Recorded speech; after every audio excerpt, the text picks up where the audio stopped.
Bismillahirrahmanirrahim. Elhamdülillahi Rabbil alemin. Vessalatu vesselamu ala khatamil enbiya vel mursalin. Nebiyina ve seyyidina Muhammedin ve ala alihi ve sahbihi ecma'in. Amma ba'de, urmatlı musulman bir tuğanım. Sizler menen biz markumdardın tilekleri, armandары деген темада сабак кылып жатабыз. Мына ошондон бүгүнкү экинчи сабагыбыз. Biz murunku sabakta aytып өттүк.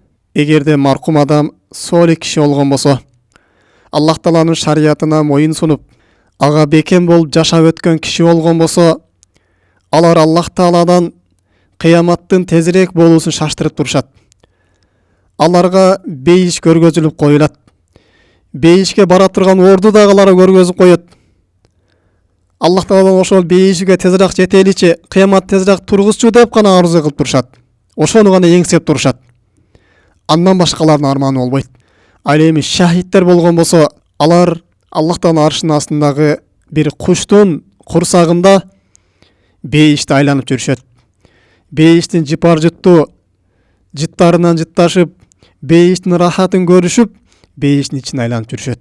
Ал эми Аллах Тааланын ибадаттан алыстаган күнөөкөр киши боло турган болсо, Аллах Тааланын шариятына моюн сунбастан өмүрүн жылдап, айлап, сааттап, апталап Аллах Таалага ибадат кылбастан гафилетте өткөргөн, жашоого мас болуп, жашоонун жалганына алданып, анын шахваттарына берилип, оюн күлкүгө берилип кеткен адам Аллах Тааланы унутуп, тообаны кечиктирип, анан деле намаз окуйм, боо жашка барганда намаз окуйм, бул ишим бүткөндө намаз окуйм, андан кийин дагы жана процентке жеген акчамды таштайм, андан кийин арак ичпейм, мынандан кийин мындай жаман иш кылбайм деп тообаны кечиктирип, өмүрүм дагы барго, өмүрүм дагы жетет, али мен жашмын го деп өлүмдүн качан келүүсүн эстен чыгарып, Аллах Таалага ибадат кылбай, дүйнөгө алакысып, гафилетте кайдегерде жүргөн пенденин өтө бир каттуу өкүнүчү болот. Бул дүйнөгө кайра кайрылып келиш. Аллах Тааладан Аллахым мен ушул дүйнөгө кайтарчы деп арзу кылып тилек кылып турушат. Анткени алар жан берген кезде аларга ибадаттардын сооптору көрүлдү. Ибадаттардын баалуулугун билишет. Намаздын кандай сооптуу экенин билет. Садаканын кандай сооптуу амал экендигин билет. Жана ошол менен биргеликте эле жыйган дүйнөсү, ошол дүйнө деп таштаган намаздары, ошол дүйнө деп садака бербей аткан садакалардын соопторуна бул дүйнө эч тең эмес экендигин билет. Дүйнөнүн эч кандай баалуулугу жок экендигин билет. Аллах Тааланын астында эч кандай кадыр баргы жок экендигин билет. Бул өзү таянган дүйнөсү, өзүнүн авторитети, өзүнүн кыйындыгы кабырда эч кандай пайда бере албагандыгын билет. Эч бир азаптан аны куткарып калбагандыгын билет дагы, кайра ушул дүйнөгө Аллах Тааладан кайрылууну сурайт. Аллахым мен дүйнөгө кайтарчы, мен бул дүйнөдө намаз окуп алайын дейт. Урматтуу мусулман бир тууганым, намаз бул маркумдардын арманы, маркумдардын тилеги. Жөнөкөй намаз эмес, 2 рекет намаз окуп алыштык бул маркумдардын арманы болот. Биз жеңил санап, биз бул нафил ибадат го деп, кээде аны уйкусурап окуган болсок, кээде аны зеригип таштап койгон болсок, 2 рекет намазды, ушул 2 рекет намаз ошол кабырда жаткан маркумдардын арманы болот. Пайгамбар саллаллаху алейхи бир хадисинде келет: "Марра би кабрин факала" дейт. Пайгамбарыбыз бир кабырдан өтүп калды. "Мен сахиби хадал кабр", андан кийин өтүп бара жатып, "Бул мүрзөдө жаткан киши ким?" дейт. "Бул кимдин кабыры?" дейт. "Факалу фулан", жооп беришти, "Бул паланча кишинин кабыры" деп жооп беришти. Ошондо Пайгамбар саллаллаху алейхи вассалам "Ракатани ахаббу иля хаза мин бакияти дуньякум" дейт. 2 рекет намаз дейт. Ушул кабырда жаткан кишиге дейт, бул дүйнөнүн ичиндеги бардык нерседен ал үчүн жакшыраак дейт. Бул дүйнөдөн ал үчүн 2 рекет намаз жогору турат дейт. Башка риваяттарда ракатани хафифатани, 2 жеңил болгон рекет намаз дейт. "Мимма тахкируна ва танаффалуна", силер ошол 2 рекат намазды жеңил санайсыңар, жана бул бизге нафил болот деп гана окуйсуңар дейт. Язидуха хаза фи амали ахаб илейхи мин бакият дуньякум. Ушул 2 рекат намаз ал үчүн анын сооптору бул дүйнөнүн ичинен баарынан ал үчүн сүйкүмдүүрөөк, жакшыраак дейт. Эгерде ошол кабырда жаткан адамга бул дүйнөгө тирилип келип, ага экинчи өмүр берип дүйнөгө кайтарыла турган болсо, андан кийин ага ыктыяр коюла турган болсо, бул дүйнөдөн каалаганыңды алгының, бул дүйнөдө каалаган мал мүлк, каалаган нерсеңди алгының, бул биринчи ыктыярың.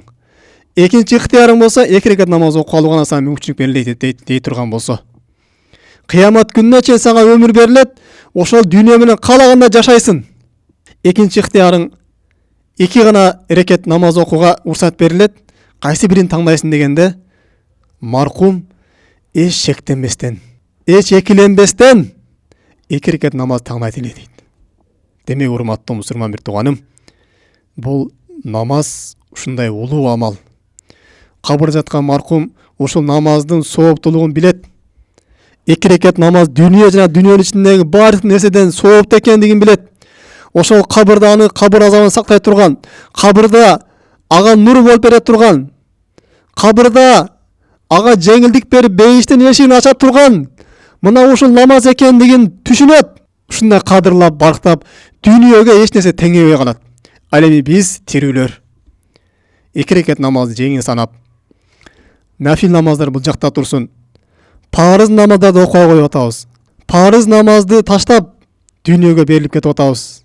Ошол 5 мүнөт кетет, ашып кетсе ошол бир намазды окуп алыштыкка. Ошого бир кичинекей дүйнөбүздү теңебестен намазды таштап дүйнөнү жогору коюп кетип атабыз. Албетте, урматтуу мусулман бир тууганым, бул өтө чоң жаңылыштык, өтө чоң ката. Ушул абалда бизге өлүм келип кала турган болсо, биз кайра дүйнөгө кайта албайбыз. Ошол кылганыбызга өтө катуу өкүнүп калабыз. Анткени кабырда азаптын болушунун эң чоң бир себептеринен бул кишинин намазынын жок болуштугу. Намаз окуган кишиге эң биринчи кезекте кабыр азабы болот. Кабыр азабын сактап калуучу нерсе бул намаз гана. Ошондуктан Аллах Таала Кур'ан Каримде айтат: "Ва тараз-залимина ламма раул азаб, якулу хал иля мараддин мин сабил." Залым адамдарга өлүм сааты келген кезде алардын төмөндөгүдөй какшап, кыйкырып сүйлөп калганын көрөсүн. Биздин кайра дүйнөгө кайтууга жол барбы? Кайра дүйнөгө кайтсак болобу деп ушинтип жол издеп калганын көрөсүн дейт. Эмне үчүн дегенде алар Аллах Таалага тооба кылып алуу үчүн, Аллах Таалага намаз окуп алуу үчүн мына ушундай дүйнөгө кайтууну эңсеп каалашат дейт. Урматтуу мусулман бир тууганым, бул намаздын фазилеттүүлүгү аябай улуу. Пайгамбар саллаллаху алейхи ва саллям ас-салату хайрул мавду' фаман истата'a ан яксура фаляксир дейт. Намаз эң жакшы амал дейт, эң жакшы орун дейт. Ким аны көп окууга кудурети жете турган болсо, анда ал көп окусун, намазды көбөйтсүн дейт. Ошон үчүн ушул намаздын сооптуулугун маркум адам билгенден кийин дүйнөгө кайрыла турган болсо, ал дүйнөдөн эч нерсеге теңебестен намазды гана таңдап, ошону гана окуп алайын деп Аллах Тааладан суранып калат экен. Маркумдун каалаганы ушул болуп калат экен. Ал эми биз бүгүнкү күндө биздин убактыбыз кенен, бирок намазга убакыт таппай атабыз. Балки убакыттарыбызды болбогон оюн күлкүлөргө жумшап салып атабыз. Бекерик жака кетирип салып атабыз. Өмүрүбүздү ар кандай күнөө менен өткөрүп коюп атабыз кебирде. Албетте буга өтө катуу эртең өкүнүп калабыз. Мына ошондо бизге өкүнүчтүү күн келелектен алдын сөзсүз түрдө Аллах Таалага намаз окуп калышыбыз керек. Жасаган күнөөлөрүбүзгө тооба кылып калышыбыз керек. Анткени дозок элер дозокту көргөн кезде төмөндөгүчө кайрылышат. Валау тара из вуқифу алан нари фақалу я лайтана нурадду вала нуказзиба би аяти раббина ва накуна минал муъминин дейт. Дозокту көргөн кезде алар: Алла, бизди дүйнөгө кайтарчы. Биз сенин аяттарыңды жалганга чыгарбайбыз. Жана биз сага момун болуп, таква болуп, ибадаткөй болуп жашайбыз деп Аллах Тааладан ушуну сурап калышат дейт. Дагы урматтуу мусулман бир тууганым, бул намаз окуя коюштук кабырдагы эң чоң азаптардын бири экендигин маркум адам билет. Намаз окуй коятканы себептүү кабырда азапка душар болгондугун билет. Мына ошондуктан ал намазды жогору көрүп калат. Дозок элеринен силерге дозокко түшүп калгаңарга эмне себеп болду дегенде, алардын эң биринчи берген жообу лам наку минал мусаллин. Биз намаз окубайт элек деп жооп берет. Намаздын орду аябай бийик, урматтуу мусулман бир тууганым. Аллах Таала биринчи эсеп кыса ала турган нерсе бул намаз болот. Ошондуктан биз намазга жогорку деңгээлде маани берели. Өзгөчө парыз намаздарга бекем болойлу. Күнүбүздөн намаздарга убакыт ажыраталы.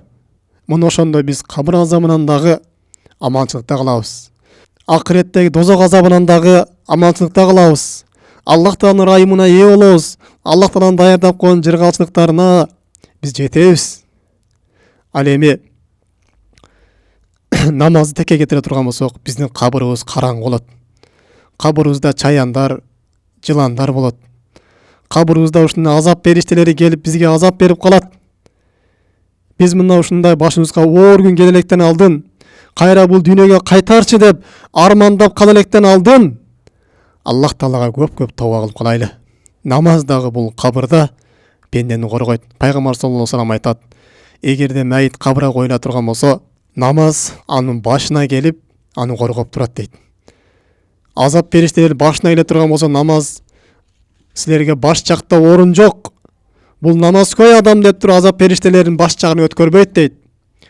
Эгер ороз адам боло турган болсо, ал оң жагында болот. Оң жагына ага коргоочу болот. Зекет берген болсо, зекети сол жагында болот. Жана башка жакшы иштерди кылган болсо, садака кылган болсо, тууган уркумга мамилени чындаган болсо, адамдар жакшылыкка буйруган болсо, ихсандарды кылган болсо, алар пут тарабында болот дагы. Мына ошентип аларды азап периштесинен коргоп, кабырда сакчы болот дейт солих амалдар. Урматтуу мусулман бир тууганым, демек биз өмүрүбүз барында өмүрүбүздү туура пайдаланып, Аллах Таалага таат ибадат кылып калайлы. Эртең бизге катуу өкүнүч күн келелектен алдын намаздарыбызга бекем болуп калайлы. Намаз бул маркумдардын арманы экен. Бүгүн сиздин буга мүмкүнчүлүгүңүз бар. Пайгамбар саллаллаху алейхи ва саллям ошондуктан айткан: "Иктаним хомса хоблал хомс" деген. 5 нерседен алдын 5 нерсени пайдаланып кал деген. Биринчиси жаштыгыңды, сага каарылык келектен алдын жаштыгыңды, күчүң бар кезинде көп ибадаттар жасап кал деген. Көп жакшы иштерди кылып кал деген. Жана сиххатука кобла марадик, ден соолугуң бар кезде, сага оору жете элек кезде ден соолугуңду пайдаланып кал деген. Жана байлыгыңды пайдаланып кал, сага кедейлик келектен алдын деген. Жана бош убактыңды пайдаланып кал деген. Сага алек болуп калган иш келектен алдын деген. Ва хаятика кобла маутик, сага өлүм келектен алдын жашооңду пайдаланып кал деген. Мына ошого биз жашообузду туура пайдаланайлы. А эгерде бизге өлүм келип кала турган болсо, кайра бул дүйнөгө кайта албайбыз. Аллах Таала Кур'ан Карим мына нерсени баяндап: "Истажибу лилли раббикум мин каблу ан яати яумун ла марадда лаху миналлах." Силерге Аллах Тааладан кайра кайтарылып берилбей турган күн келип кала электен алдын Аллах Таалага моюн сунуп ибадат кылып калгыла деп Аллах Таала Кур'ан Каримде бизди баштаган. Субханака Аллахумма бихамдик, ашхаду ан ла илаха илля анта, астагфирука ва атубу илейк. Ассаламу алейкум рахматуллахи ва баракатуху.